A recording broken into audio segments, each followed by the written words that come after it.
Maybe that's why they're not joining. They know that I'm going to remember to hit that button.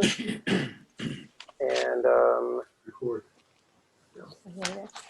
I will share the source sheet.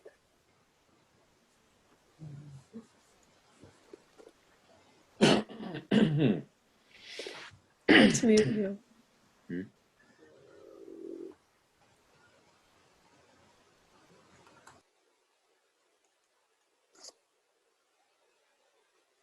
All right, here's a link to the source sheet, and I'll share it on my screen also.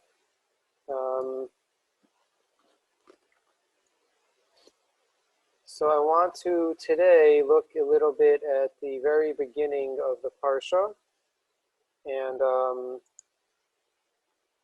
the idea of Hachnasat Orchim, of welcoming guests. We find a very provocative statements in the Talmud about Hachnasat Orchim, which is rooted in the beginning of this week's Parsha. So just trying to get this bigger, sorry, one more second.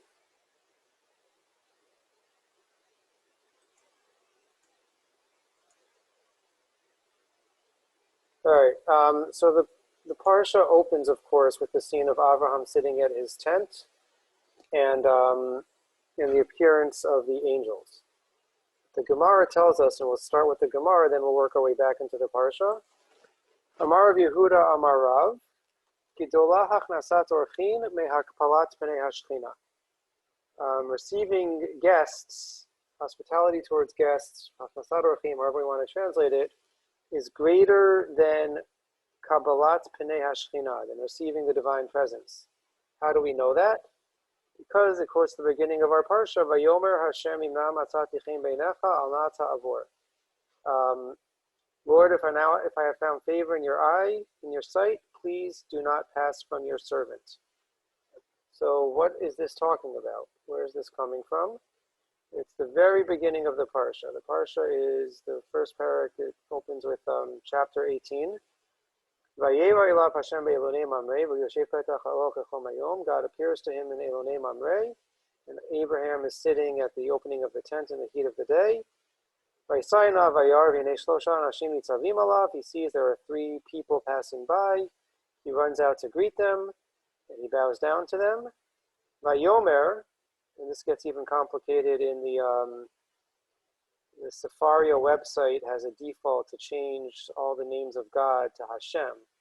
And it did a doozy on this one. Vayomer Adonai. It's Adonai spelled out. Aleph Daled Nun Yud.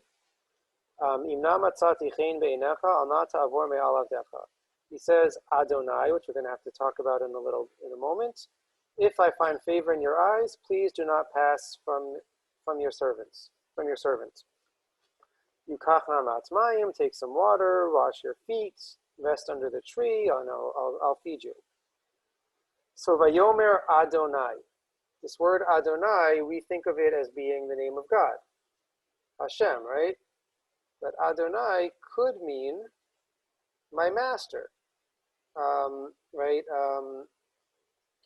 In the context of a servant and a master, the servant would call them the master Adon.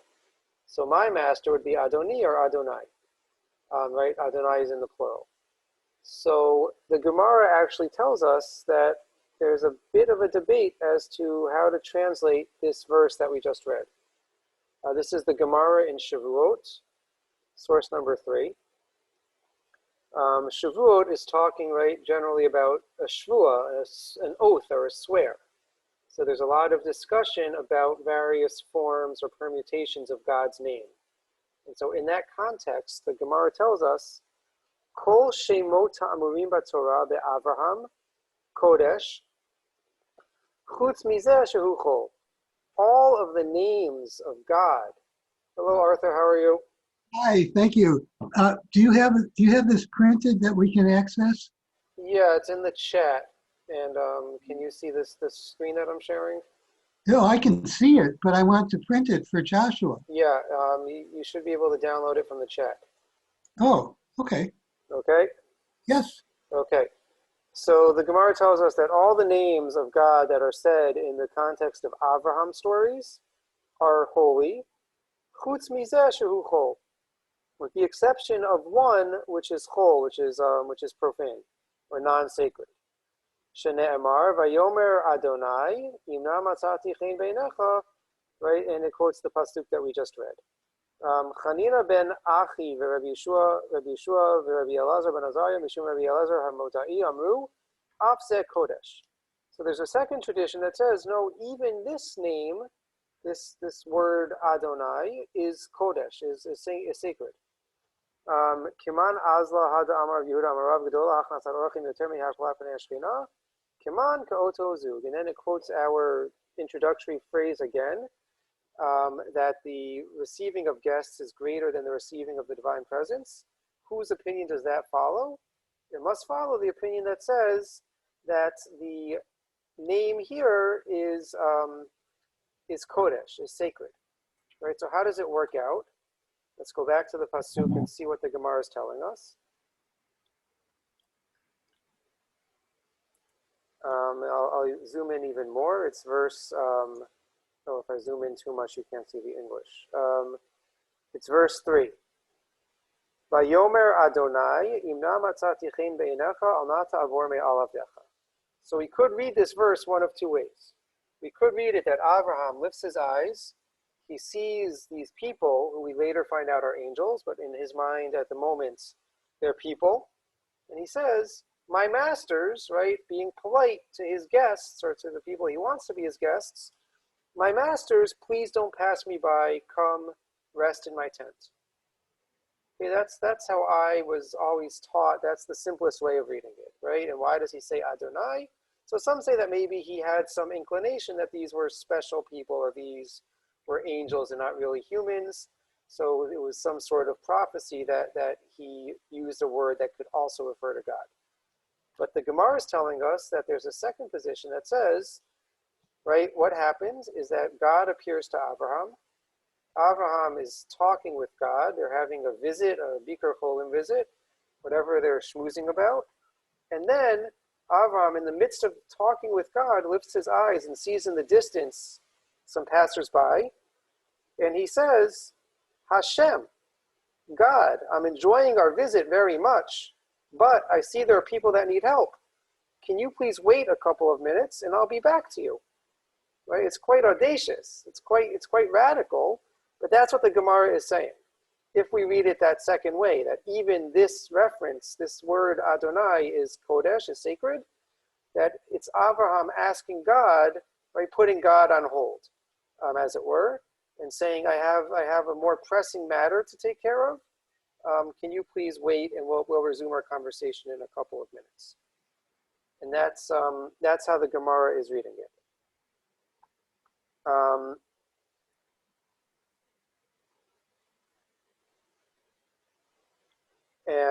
Yeah, so right, so that would be if we say that even this reference is kodesh, is sacred. Skip down to Rashi, and Rashi basically gives us a summary of this Gemara, and now it's easier to understand Rashi. Vayomer Adonai imna matzati chen beinecha. So Rashi first says, who is this master that Abraham is speaking to? L'gadol bahem amar ukra'am kulam adonim l'gadol amar al na ta'avor. Right. So the simplest reading, according to Rashi, is that he was speaking to the most important one. Somehow, one of these people, one of these travelers, was more distinguished than the others, and that's who Abraham spoke to. And he uses the plural because he included all of them. He spoke to the most important, but really he was addressing everyone that was present. And if the most important one doesn't pass him by, agrees to stay and take some food and rest, then everyone else will follow suit and will also stay. Right? So that's how it would make sense to say that this word Adonai is chol, is non-sacred, and refers to the people in front of Abraham. Davar acher kodeshu, but the other opinion in the Gemara tells us that it is kodesh, that it's sacred. The Haya Omer l'Kadosh Baruch Hu lamtin lo ad sheyarutz v'yachnis et ha'orchim. And Avraham is telling God, please wait until Avraham is able to go and welcome the guests. Af al pi shekatuv achar vayarat likvatam ha'amira kodem achinaita.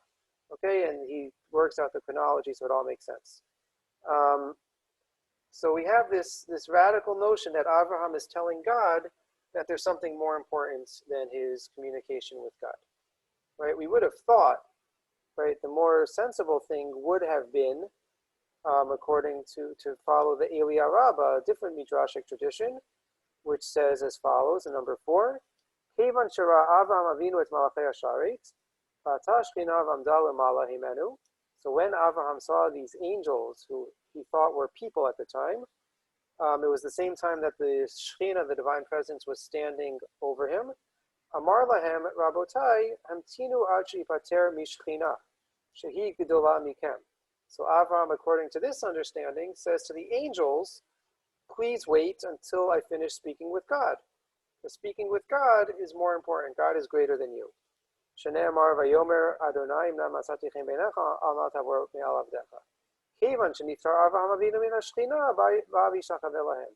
And when Avraham finishes talking to God, that's when we have the whole unfolding of him bowing down to these travelers, offering them food and a place to rest.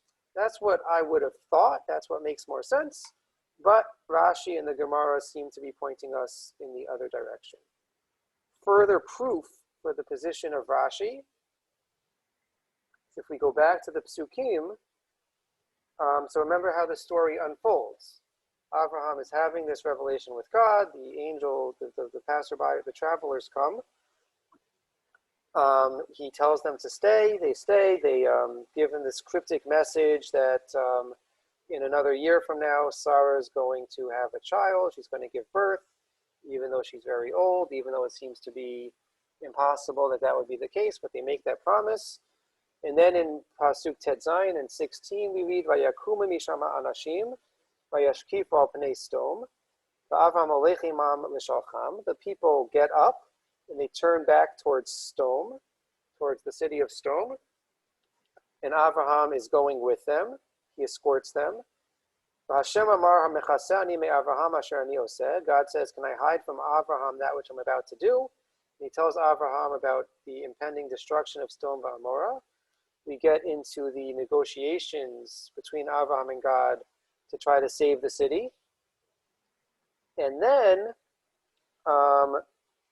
right, the order seems to be a little bit skewed, because then in Pasuk Kaf Bet we see Vayifnu misham anashim vayochu Sodoma va'Avraham odenu omed lifnei Hashem. The people turned towards Sodom, and Avraham was still standing before God. Right? So according to the reading of Rashi, Avraham odenu omed lifnei Hashem, Avraham was still standing before God, meaning that he resumed the conversation that had been put on hold. That's how Rashi and the Gemara would read it, and we have that explicitly in another midrash.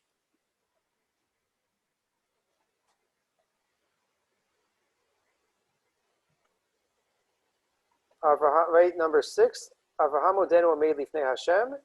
Mikan ata lomed she'HaKadosh Baruch Hu shama le'Avraham shene'emar al na tavor me'al avdecha. Right, from here we see that God listened to Avraham when Avraham said, don't pass me by, wait for me while I go and take care of the guests. So God listened, and God waited. God hung out in the wait room until Avraham came back to him. Are there any questions or thoughts on this? Yeah, Rina. Yeah, I have a question, and this has bothered me for a good long time too. So it's been percolating for many, many years. In Dvarim, we read that Moshe was unique among prophets, that he spoke to God face to face, panim el panim, and only he did that. But it really looks like Avram's doing the same thing right here, that he's speaking directly to God, not through a dream or something else. And the sort of anthropomorphic God that's here is different from the God that's in later on in the Torah too. It seems like. Yeah, I mean, he's coming down to visit, and he's checking out what's going on at Tor Bavel, and he's what else? He's asking Cain, "Where's your brother?" And keeping a close eye on his creation. This doesn't look like the same God as later. Yeah, that's a great question. It's a really good question, and there's a lot of ways that it could be addressed. One is perhaps the level of the intensity of the prophecy or the message of the prophecy. So the Rambam would say that Hashem spoke to all other prophets in parables. So even if there is direct communication, that it wasn't the same direct speech that Moshe merited. That's one way of understanding it. Another way is that, no, this is describing Abraham's prophetic vision, and his prophetic vision followed whatever rules of prophecy there were, which again, the most well-known and most developed is from Rambam, who says that a prophet, what's the difference between Moshe and other prophets is that other prophets had prophecy only in a dream or only in an unconscious state. So Abraham was, must have in this instance been in and out of consciousness in order to see the angels, but that he was not conscious like Moshe was. You're shaking your head, you don't buy it. You're still muted. You're still muted.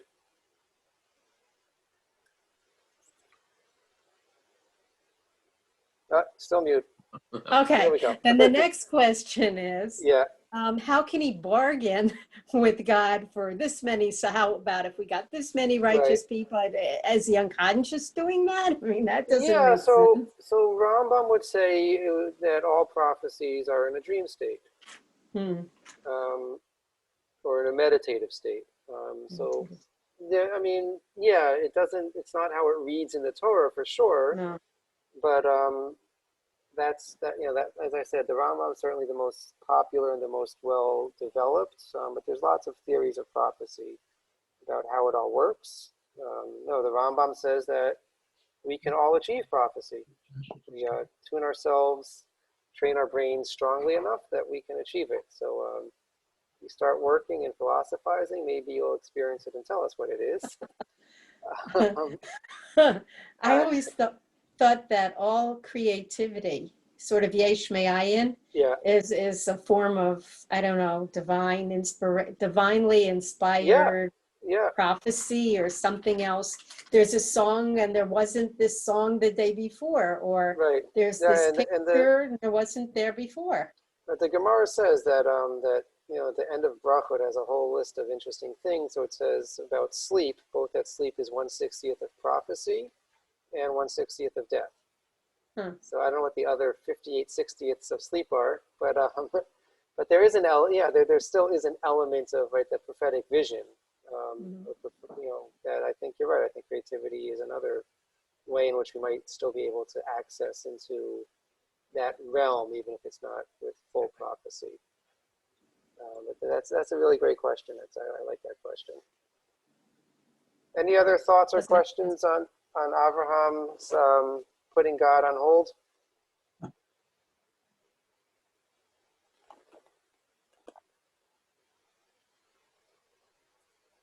All right, so the Midrash Tanchuma also kind of gives us that same chronology. I don't know that we have to see that inside at the moment. That's there also. So with this backdrop in mind, this is the transition point. I wanted to explore this idea of our concerns for human pitted against our concerns for God, right? Obviously, both are crucially important, but the Gemara was pretty strong when it says that welcoming guests is more important, is greater than receiving the divine presence and communicating with God. And all of our intuition would tell us that seems to be crazy. So there's a whole, we could spend hours and hours and probably a whole semester looking at all instances throughout Gemara and Halacha where this gets discussed, but I brought just some tidbits to give us a sampling of some of these issues and how it plays itself out. So I think most interesting is the principle that we get in the Gemara. And I thought I had bolded it, but whatever. The Gemara in Megillah, and I think there was 16 other places where this principle is listed in the Gemara. And the principle is Gadol kavod habriot shedoche lo ta'aseh Shabbat Torah. Kavod habriot is so great. Kavod habriot meaning human dignity is so great that it pushes aside any negative commandment in the Torah. So the example that the Gemara and Megillah gives is that you have the following scenario. Ba'i Rava. Rava asks, Mikra Megillah u'meit mitzvah. Hey minayu adif. If you have the opportunity to hear Megillah read on Purim, right? It's a mitzvah, it's a time-bound mitzvah, it's a mitzvah who, if you don't do it now, you might not get to do it later. And you're on your way to shul to read Megillah, and it doesn't happen. Oh, in Baltimore, some would say this still might happen. And you come across a dead body, come across a corpse, right? A meit mitzvah, an unidentified body. No one is claiming responsibility for it, right? The halacha is a meit mitzvah we have to bury. Whoever finds it is responsible for taking care of it. So you have these two mitzvot. You have these two competing mitzvot, Megillah reading and a meit mitzvah. Which one comes first? Do we say Megillah adif mishum pirsume nisa? Do we say that we should do the mitzvah of reading Megillah because not only is it a mitzvah in itself, but part of the mitzvah is pirsume nisa. We have to publicize the miracle. So perhaps we should never delay that, or we should never give up on that opportunity to make the miracle in the way that God interacted and intervened in the world and history known to others. O dioma meit mitzvah adif mishum kavod habriot. Or do we say that perhaps meit mitzvah, caring for this corpse, is more important because of kavod habriot, because of human dignity? Batar debaya hadar pashta. So after the question was asked, they said, "Oh, the answer's so easy, so obvious. We shouldn't have even asked such a silly question." Meit mitzvah adif, meit mitzvah, caring for the corpse, is preferred, is stronger. To Amar Mar, Gadol Kavod Habriot Shedoche Lo Ta'aseh Shabbat Torah, because we have this principle that human dignity is so great that it pushes aside even a negative Torah commandment. The implication being that Megillah reading is a mitzvah derabanan. It's a rabbinic decree, not a Torah decree. So if Kavod Habriot pushes aside a biblical decree, of course it would push aside a rabbinic decree. Right? Other examples where this Kavod Habriot being taking precedence over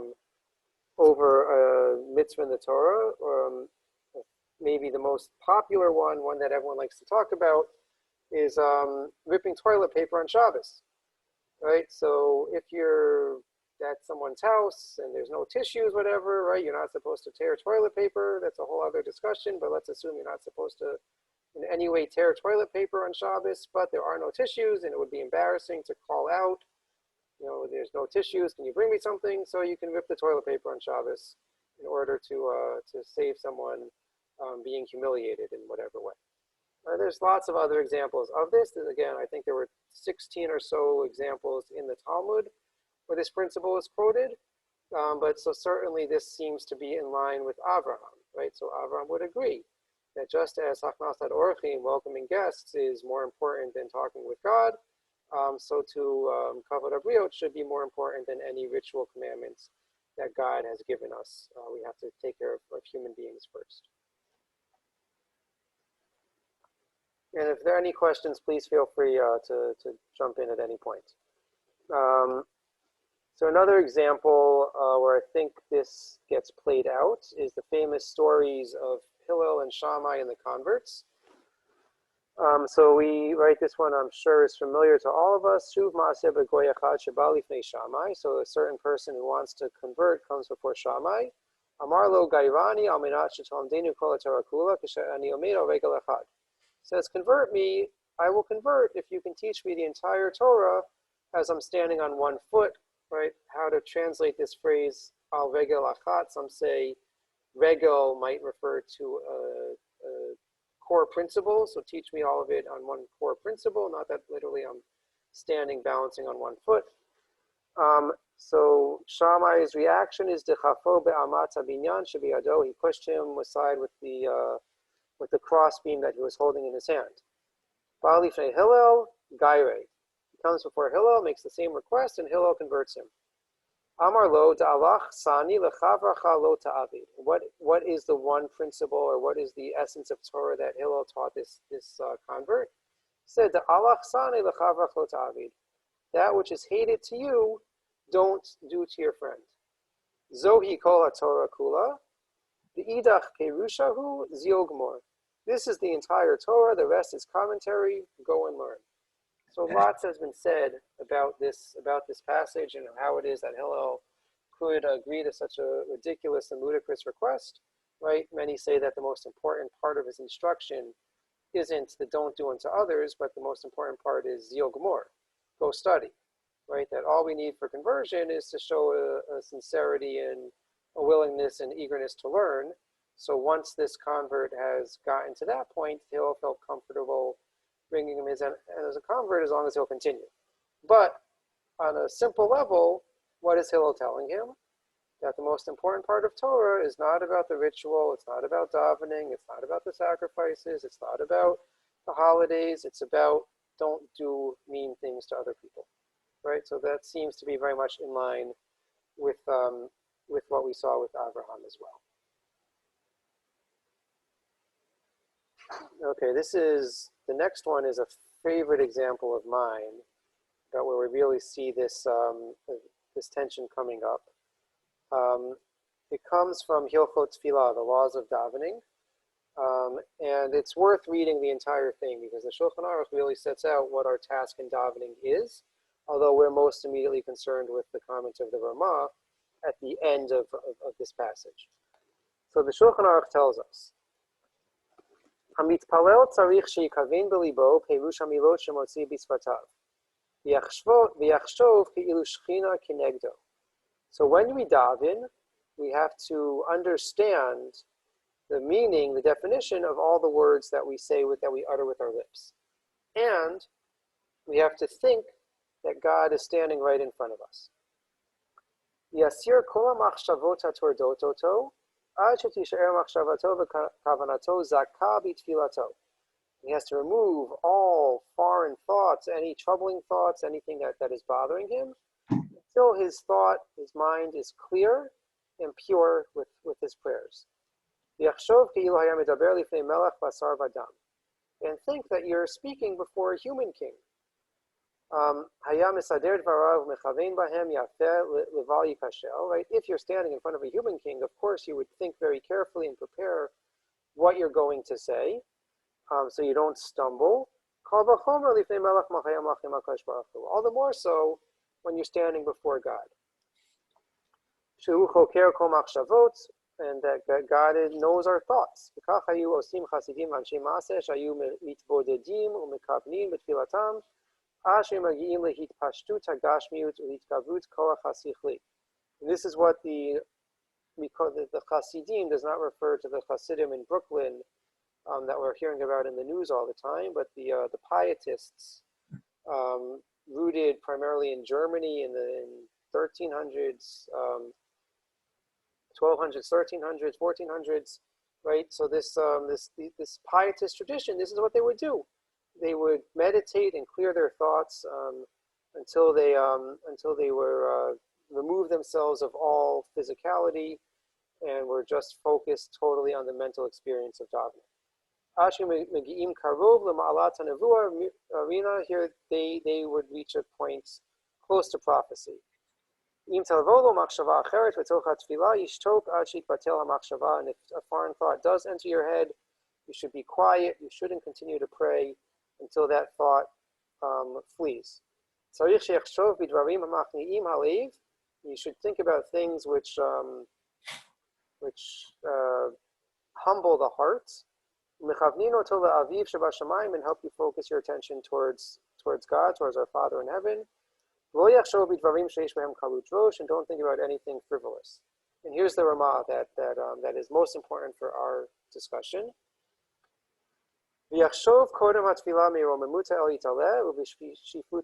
So before davening, you should think about how great and lofty God is and how lowly man is. And remove all human desires from your heart. And this is the key line. Asur la'adam linashek binav haktanim beveit hakneset. Here we are in this whole, right, philosophical, this is what your davening should be, right? Giving us real guidance in meditation. And then he says, it is forbidden for a person to kiss his children in shul,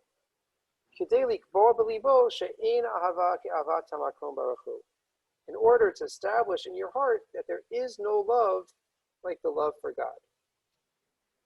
This is a very harsh ruling by the Rama. Very harsh, right? What are some people's reactions to this?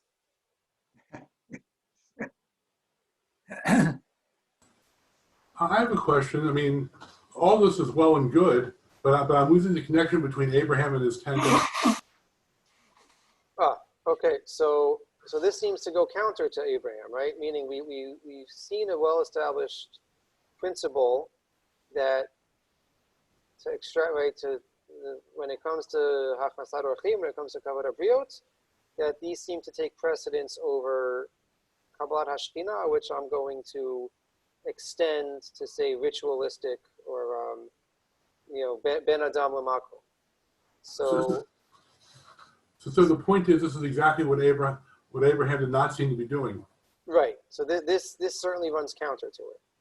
Okay. And the reason I'm bringing this is that there's it's a tension, and there's sometimes when the human elements gets priority, and sometimes when the ritual divine element gets priority. And certainly the Rama is emphasizing the human element, the divine element, sorry. And say, right, I don't know what he would say about Avraham, right? If I read this Rama, I would never think it's okay to ask God to wait while I go and attend to guests. That's not what Avraham did, and so we have to live with this tension, and we have to sort of navigate between the two worlds. Any other thoughts on the Rama?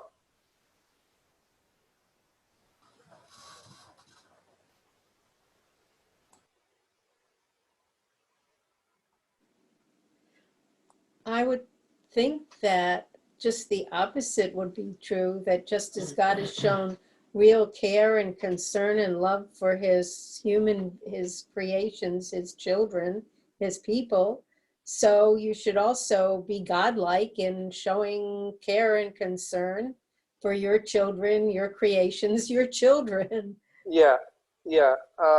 Many contemporary rabbis struggle with this, and many feel that this is a valid psak.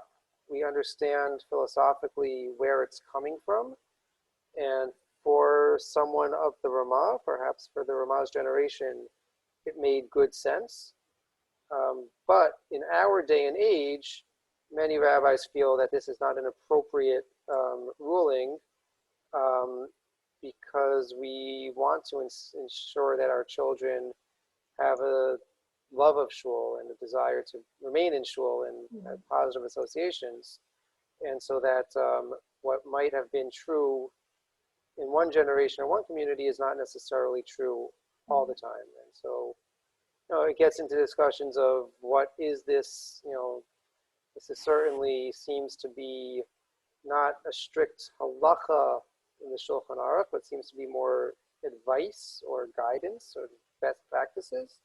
And so how exactly this fits in, but that's certainly, there are many rabbis who say that we don't need to enforce this Rama, and perhaps we should consciously go against it if it will help our children to have a better connection and association with shul and with Judaism. Well, surely we're not saying that the Rama was on a higher spiritual level than Abraham, and we're lower than him. We're lower than the Rama, certainly, but to say that he's higher than Abraham seems, it can't be the intention.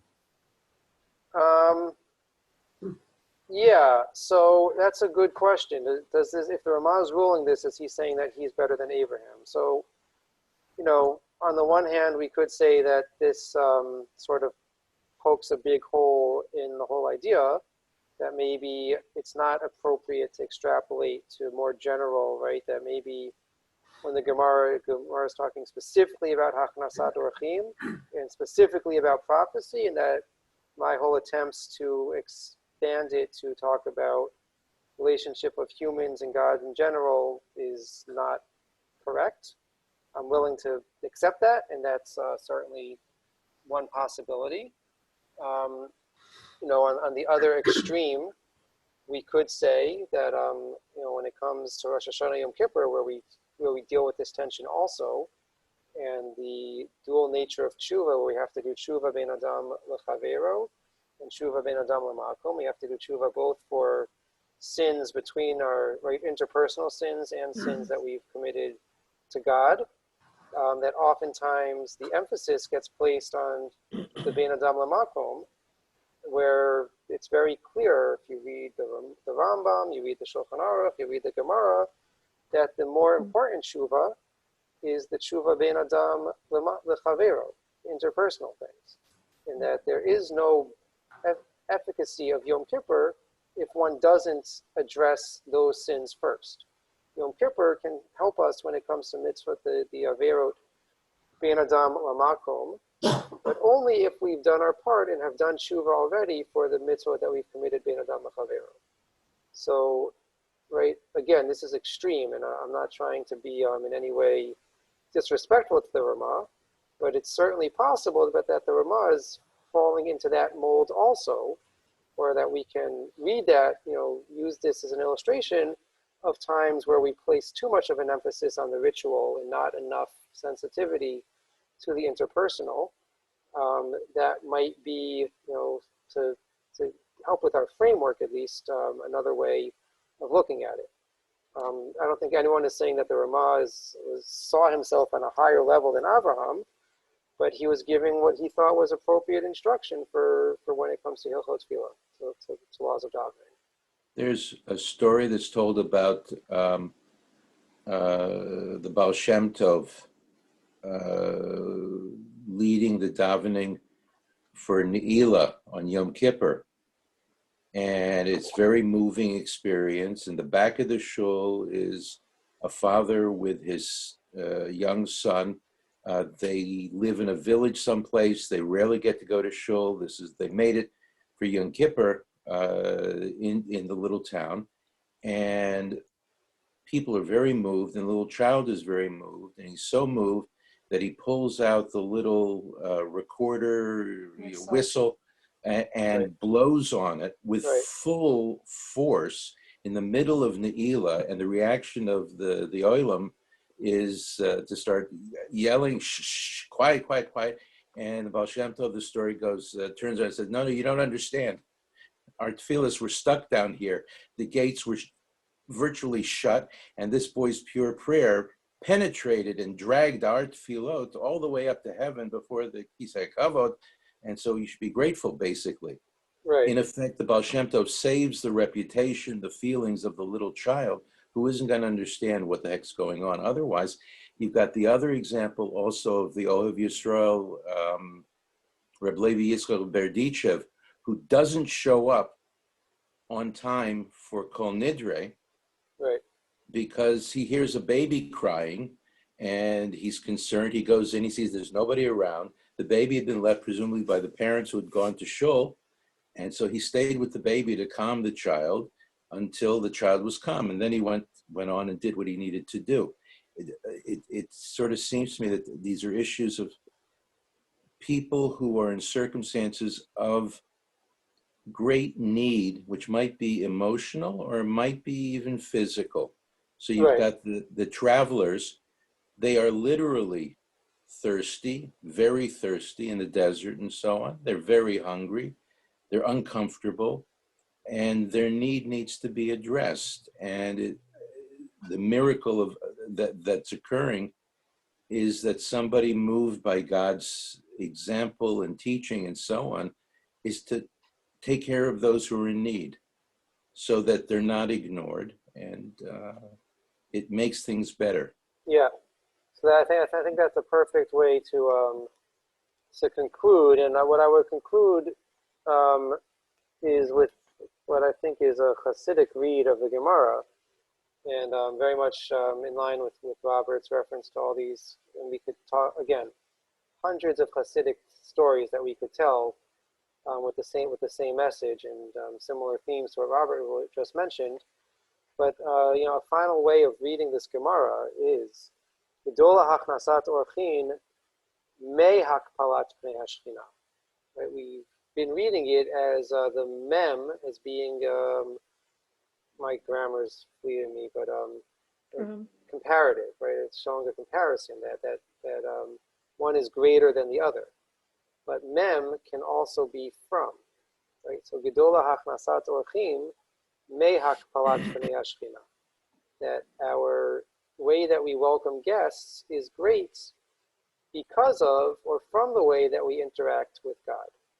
If we have a sensitivity and if we have a true connection and understanding of what it is that God wants, so that informs the way that we interact with our guests and that we interact in our human ways as well.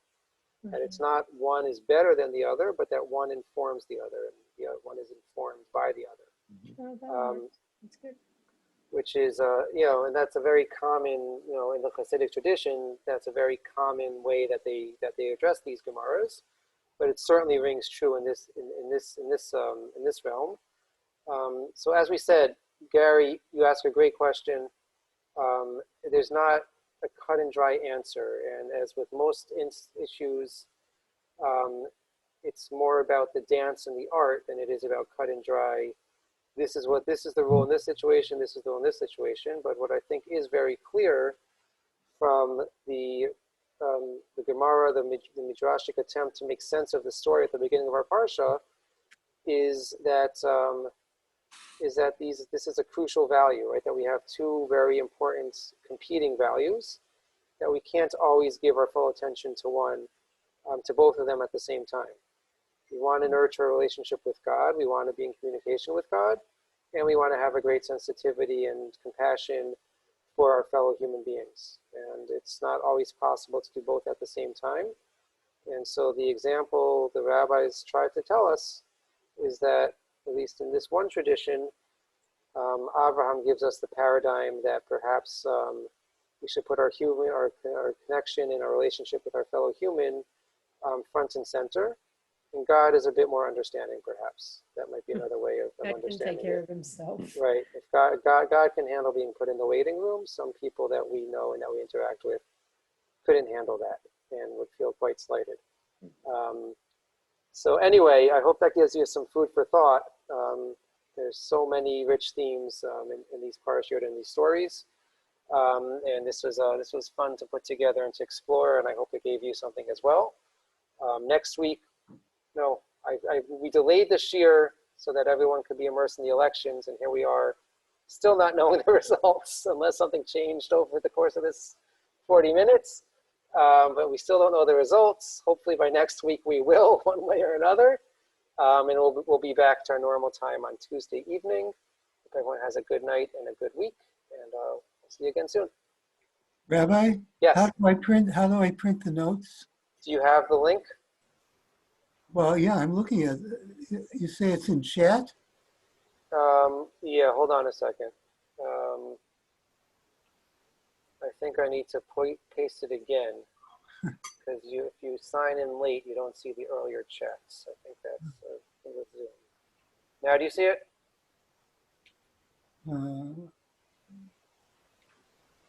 Yeah, well, You just saw it. yeah. Okay, so if you click on that link, that will bring you to the source sheet on the Shul website, and you should be able to print it from there. Oh, good. Okay, thank you. Thank you. All right, but Thank you so much. click it now, because once the meeting ends, I think the chat disappears. Oh, okay. Well, wait, I have to print it. Well, once you open it, you can print it later, but Okay, I'm looking at it. okay. Laila Tov, everybody. I- Okay, thank you. Okay, Good bye.